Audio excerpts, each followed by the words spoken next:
This film supplements the instructions for use and aids understanding. The film is not a substitute for reading and understanding the instructions for use, nor does it eliminate the need to provide the prescribed induction or training.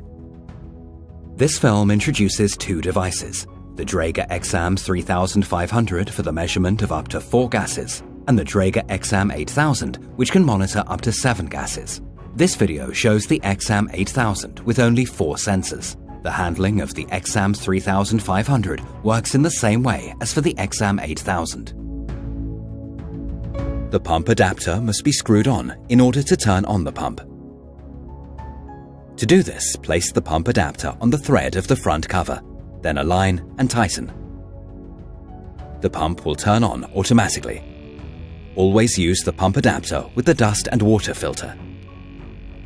The pump test will start automatically. Close the gas inlet at the end of the probe until the leak test is complete. Then release the gas inlet. If the leak test is successful, pump mode will be activated.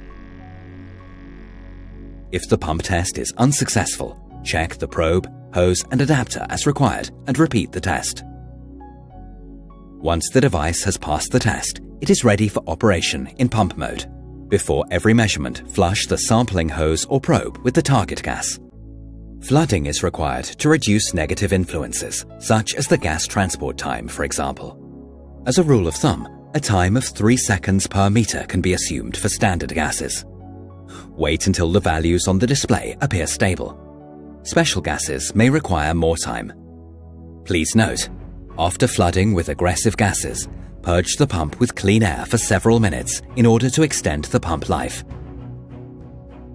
To end the pump measurement, loosen the pump adapter screw and pull off the adapter. The instrument will automatically switch to diffusion mode.